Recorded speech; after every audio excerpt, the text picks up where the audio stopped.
The Hebrew prophets. From the days of Moses, the first great prophet of Israel, who had led his people out of Egypt to the land of Canaan, there had always been prophets among the Hebrews. But most of the great prophets had lived in those few hundred years just before the golden age of Greece. Of the three questions which held the interest of the Greek philosophers, the early Hebrew prophets had been interested only in the second. How can we live in this world with other people and be happy? And to that question there was their only one and only answer. Thou shalt hearken to the voice of thy God, and do that which is right in the eyes of the Lord. The Hebrews had been living almost 400 years in that land of the Phoenicians or Canaanites to which Moses had led them, when there arose another great prophet, the prophet Elijah. Like a whirlwind out of the desert came Elijah, out of the wilderness beyond the Jordan River. Dressed only in a hairy skin, held about him with a leather girdle, he came stalking into the city of Bethel. There he bespoke the judgment of the Lord upon the wicked king. For the king and the people of Israel had now deserted the God of their fathers for the gods of the Canaanites. It was not to Jerusalem, but to the city of Bethel that Elijah went, because the 12 tribes which David had formed into a nation were no longer united. After the death of David's son, King Solomon, the 10 northern tribes had broken away to form the kingdom of Israel, leaving only 2 tribes in the kingdom of Judah centered in Jerusalem.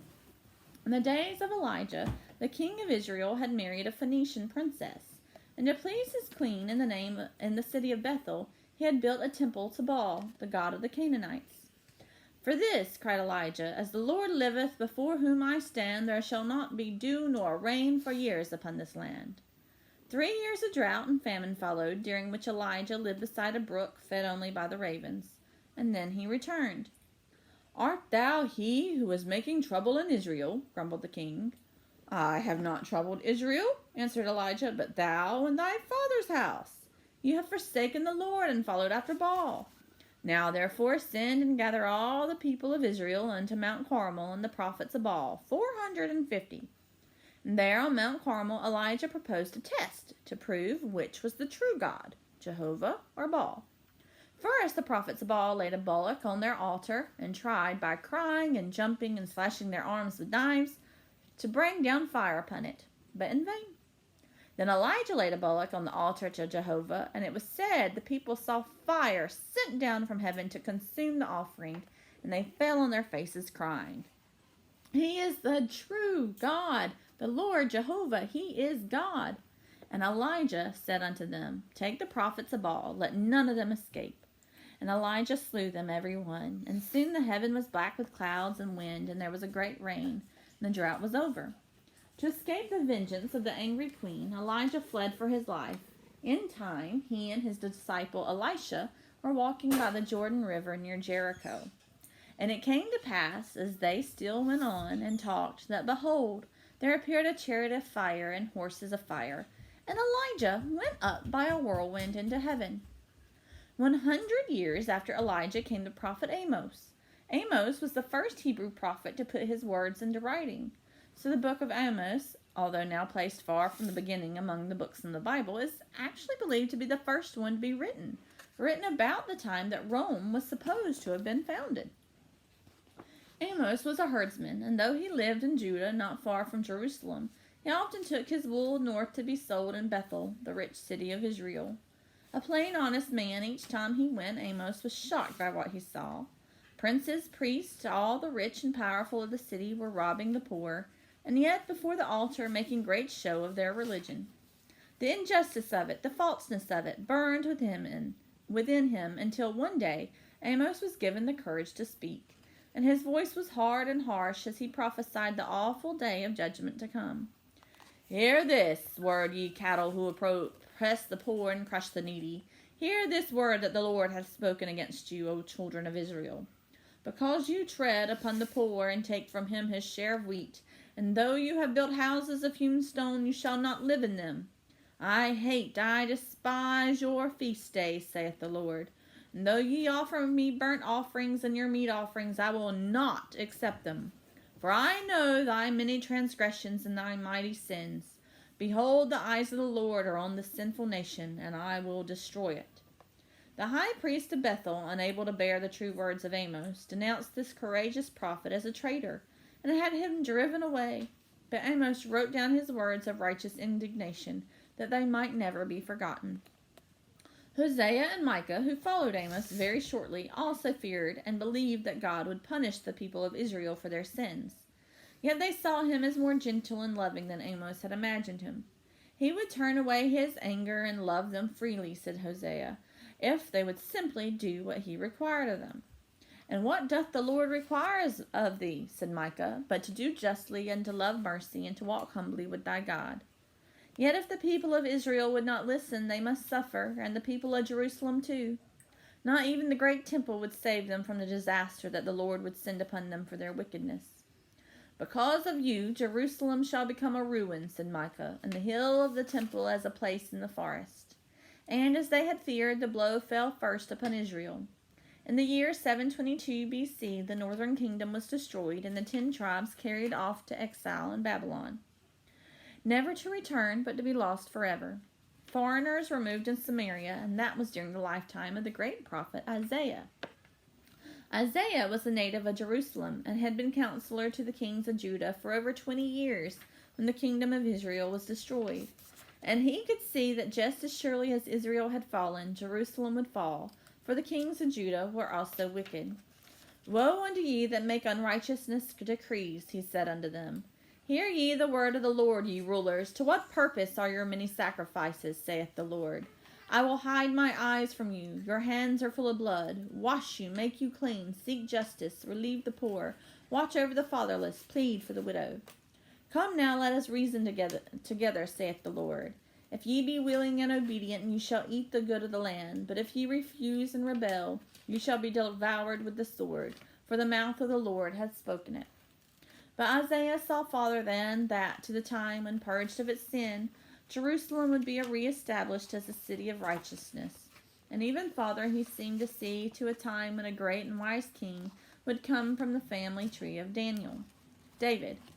And the Spirit of the Lord shall rest upon him, the Spirit of wisdom and understanding.